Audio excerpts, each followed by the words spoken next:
మద్యం తయారీ కేసులో మాజీ మంత్రి జోగి రమేష్ అరెస్ట్ అయ్యారు. ఎన్టీఆర్ జిల్లా ఇబ్రహీంపట్నంలోని ఆయన నివాసానికి వెళ్లిన సిట్ అధికారులు అరెస్ట్ చేశారు.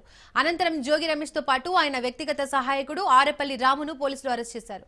జోగి రమేష్ ప్రోద్బలంతోనే నకిలీ మద్యం తయారు చేసినట్లు ఈ కేసులో ఏ1 నిందితుడుగా ఉన్న జనార్దన్ రావు పోలీసులకు ఇటీవల వాంగ్మూలం ఇచ్చారు. ఈ నేపథ్యంలోనే జోగి రమేష్ ఇంటికి వెళ్లిన పోలీసులు అరెస్ట్ చేసి విజయవాడ ఈస్ట్ ఎక్సైజ్ కార్యాలయానికి తరలించారు. దీంతో జోగి రమేష్ అరెస్ట్ పై వైసీపీ నేతలు ఆందోళన చేపట్టారు. తనను కావాలని అక్రమంగా అరెస్ట్ చేశారని నిరసన వ్యక్తం చేశారు. దీనికి సంబంధించి మోర్ డీటెయిల్స్ మా ప్రతినిధి సతీష్ అందిస్తారు. పడిందా?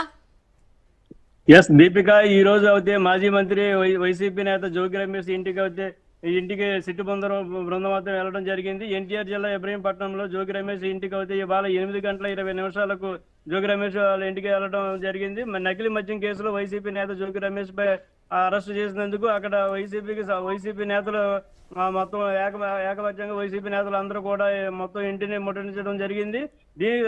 నకిలీ మద్యం కేసులో జనార్దన్ రావు అలాగే జగన్మోహన్ రావుకు ఇచ్చిన స్టేట్మెంట్ ప్రకారం ఏ1 ఏ2లు ఇచ్చిన స్టేట్మెంట్ ప్రకారం జోగి రమేష్ నేతృత్వంలో నకిలీ మద్యం తయారు చేశారని చెప్పి ఇబ్రహీంపట్నం మొలక చెరువు ప్రాంతంలో చెప్పారు. వ్యవహారం అంతా కొనసాగించిన ఆర్థిక మంత్రి. ఎందుకంటే ఇప్పుడు అక్కడ ఇవాళ 8:20 జోగి రమేష్ ను అరెస్ట్ చేయడానికి ఎవరైతే ఎక్సైజ్ అధికారులు ఉన్నారో అక్కడికి వెళ్ళడం జరిగింది. మొత్తం దీనికి సంబంధించి అంటే ఒక వైసీపీ మాజీ మంత్రి జోగి రమేష్ పై వస్తున్న నకిలీ మద్యం ఆరోపణలకు మొత్తం అంతా కూడా ఇప్పుడు ఇబ్రహీంపట్నం అంతా కూడా వైసీపీ నేతలు అయితే ఆయన ఇంటికి చేరుకోవడం జరుగుతుంది. దీనికి సంబంధించి ఇక్కడ అయితే కొద్ది గందరగోళం ఏర్పడే ప్రదేశం అయితే కనపడుతుంది. దీపిక, సతీష్, ఆయన అరెస్ట్ తర్వాత వారి కుటుంబ సభ్యులు ఏమంటున్నారు? అంటే ఇప్పుడు వాళ్ళ కుటుంబ సభ్యులు చెప్పేది ఇక్కడ ఏమిటంటే ఈయనకి ఏమీ ఎటువంటి సంబంధాలు లేవు. మొత్తం అక్కడ ఆ టైంలో ఎవరైతే జగన్మోహన్ మొత్తం వాళ్ళు ఎవరైతే ఉన్నారో ఏ1 ఏ2లు మొత్తం అక్కడ మొత్తం 11 మంది వరకు కూడా ఈ కేసుకు సంబంధించి ఉన్నారని చెప్పడం జరుగుతుంది.